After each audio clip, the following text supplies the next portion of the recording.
Hey, I'm Lindsay Lyman. I worked almost 12 years at Amazon and saw so many brilliant and successful overachievers burn themselves out and leave their jobs because they're so stressed and anxious. But guess what? Having a successful career does not have to be at the expense of your mental sanity and personal time. There's an easier way, and I can show you how. Let's do this. Hey, y'all. Okay, I think many of you out there are like me in that I have a love-hate relationship with a potluck meal. My church will have a potluck, or the school will, or my friends and I will get together and do this. And don't get me wrong, I love when other people prepare me delicious food. So I kind of love a potluck. I love the concept of it. We all do a little, bring it and share it. But I also hate a potluck because I'm very picky on whose food I'm going to eat. So if it's a potluck with a lot of people, first I want to know who made what. So like when my church does a potluck, I'm always asking my friends, I'm like, what did you bring? What did you bring? Because I trust their food. I know what their kitchen looks like. Okay. I love people. I love you all. Some of you, I would not eat food out of your kitchen. I'm a bit of a cleaning enthusiast, we'll call it. If I don't know what your kitchen looks like, I'm not eating out of it. I would rather go hungry and starve for a long time than eat some sketchy thing that I don't trust or that's been sitting out for a long time. Same thing with buffets. Buffets really for me are just a no. Way too risky. When it comes to food and what we're eating and what we're putting into our body, a lot of us spend so much time around this, whether we have a lot of mental drama over this is good, this is bad, I should be eating this, I shouldn't be eating that. Like I'm not going into that conversation today, but we spend a lot of time planning out meals, prepping meals, counting our calories, our macros, trying to figure out what feels good. We're like obsessively track things. We decide, do I want to eat this? How's it going to make me feel later today? We spend a lot of time and energy thinking about food because it's an important part of our day and what keeps our body going, okay? But I want you to contrast that, and I want you to ask yourself, how much of your time and mental energy have you spent lately deciding what you want out of work and if you actually want your job? I work with people all day, every day who are struggling at work. And I want to say something, okay? For many of you, it's time to go find a new job. Now, I know this can come off as coming from a place of privilege because there are certain situations where you can't go and get a new job for various different reasons. So I'm not trying to diminish that at all. There are times when we choose to stay in a job we hate and we're miserable with and we're not being treated with respect and our leaders are terrible for other outside reasons. And I'm all in for that. But I kind of think of it going back to this food analogy of like, there's also been times when I've gone to someone's house and I don't want to be rude, so I will eat something or try something because I don't want to offend them. Maybe it's something cultural that's very important to them or something they worked really hard on making. I will choose to eat the thing even though it's gross and I don't like it, but I like my reason for doing it. Okay, so there are times when we decide, no, I'm going to stay in this job because it pays me a lot of money and I don't want to go find something else right now. I'm going to stay in this job because I know how to play the game and I've got this other thing going on in my life I need to focus on. I'm going to stay in this job because it gives me certain visa opportunities that I'm working towards, right? In my citizenship. Whatever the reason is, that's okay. So I don't want this message to come across as like, oh, everyone can just go find a new job. I'm not saying that at all. But what I want you to acknowledge is you don't have to stay. You're choosing to stay. Just like you don't have to eat the food at that person's house, but you're choosing to and you like your reasons why. But for a lot of you, guys, it's time to go find a new job. So many of us are dragging ourselves through the day. Like you're dreading getting up in the morning. It's not just like the Sunday night scaries where you start thinking about the week and you get depressed. I mean, this is like all the time. Maybe like the Sunday scaries are starting to happen on Saturday. You're not even at work and already you're dreading it. You hate it. Maybe you find that this company isn't what it used to be, or isn't what you thought it was going to be when you joined, or they've reorged and restructured so many times, you're not even working anywhere near with the people you wanted to, let alone the leaders you wanted to, let alone the things you came to actually do. Take a step back and decide, do I want this job? If you're not being respected, if you're not being appreciated, if you're not being paid what you should, and your promotion keeps getting dangled in front of you like a carrot over and over and over again, if your leaders are terrible and immature and using shame tactics and trying to get as much out of you as they can and not caring about you as a human, guess what? It might be time to go get a new job. I want to offer to you to stop complaining. It does nothing but make you feel terrible. Stop trying to get others to justify why you hate your job. You're allowed to. Stop having higher standards for what you eat daily than how you're spending majority of your day. Stop. There's a movie my kids loved when they were little that this really makes me think of called A Bug's Life by Pixar.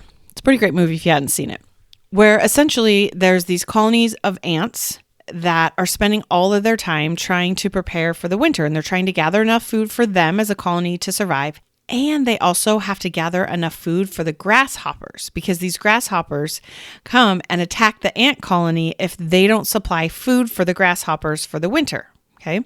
So it's the story of this ant that goes on and he tries to create things and he does things outside of the box, and there's some things that happen. So as you're going through the movie, these ants are working ridiculously hard, doing crazy things because they're so afraid. They're so scared of the grasshoppers coming. And what the ants realize in the end is, no, the grasshoppers actually don't have any power over us.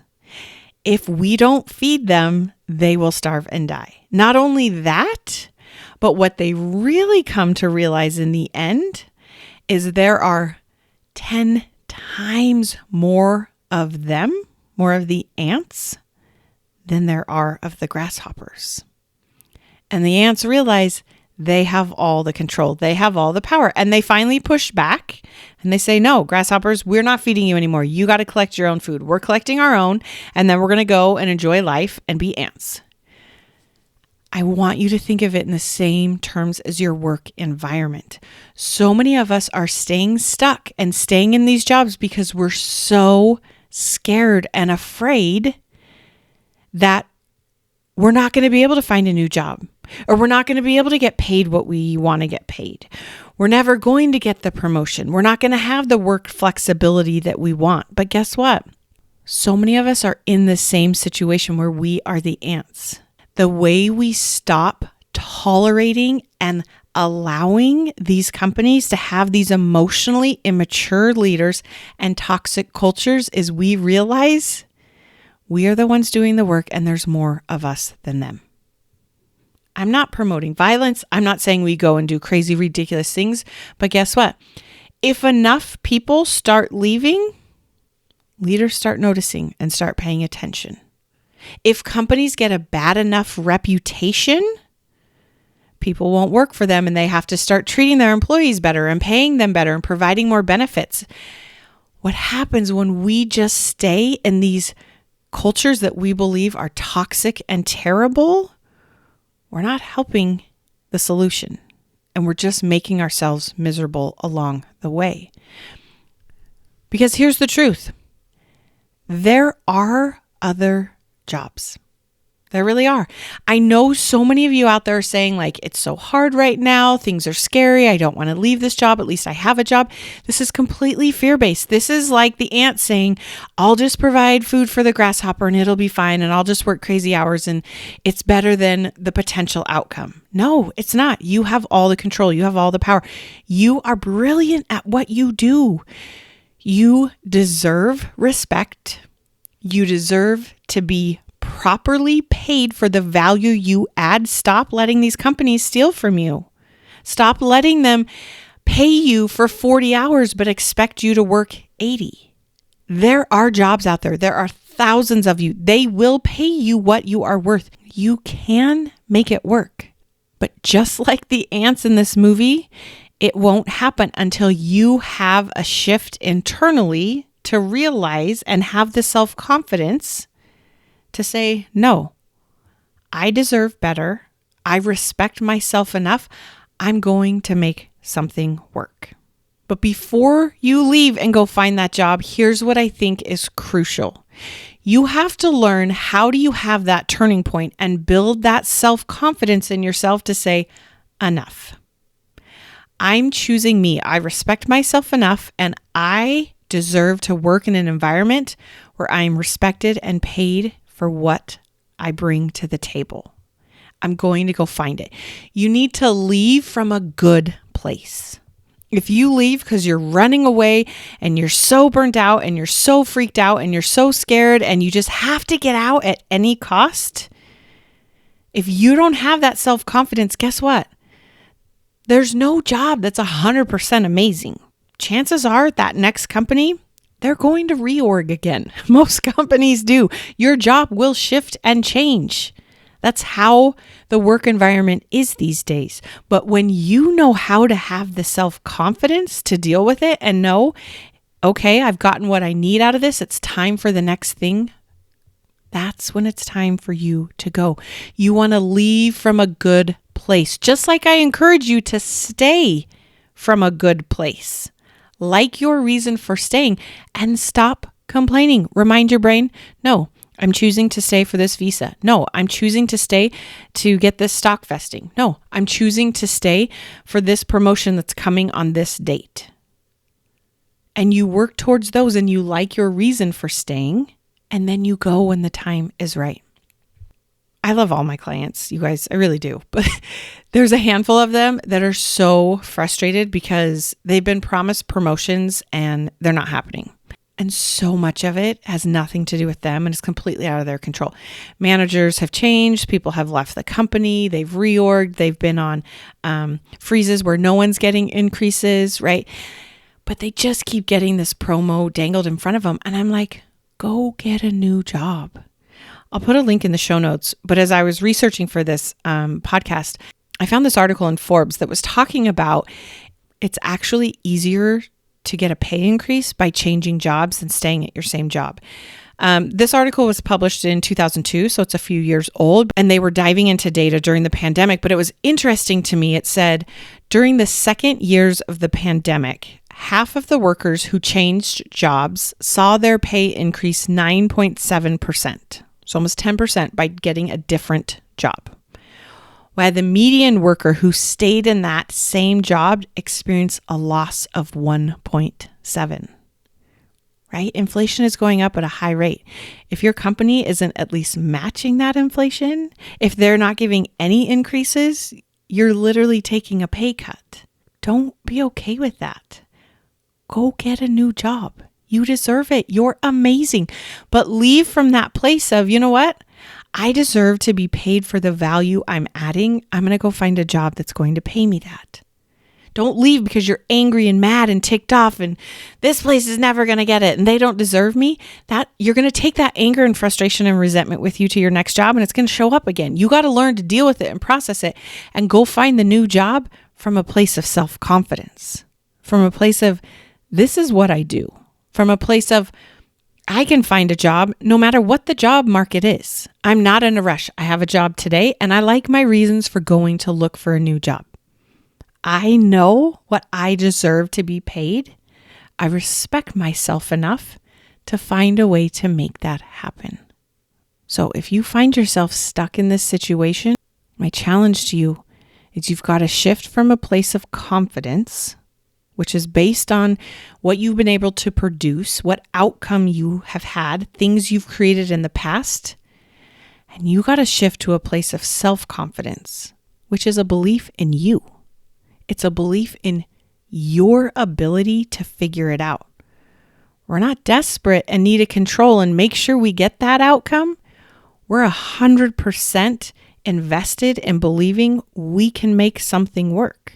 We think it may be this way. We think it might be with this company. We think it might be down this path, but we don't know. But we will find a way to make it work. When that's the space you're operating from, you're so much more likely to get it because you're willing to walk away and let go of those opportunities that aren't getting you what you want so much faster. If your manager's been talking to you for a promotion for a year, year and a half, 2 years, guess what? Their actions are language. They're telling you very clearly, I will keep telling you what you want and I'll keep trying, but it may not actually happen. Guess what? It hasn't happened yet. Respect yourself enough to walk away and go find a company that will pay you that. I promise you they're out there. Even just start looking. Don't tell yourself there's no jobs, this is so hard when you haven't even tried. We need to start sending a message to these companies, this is not okay.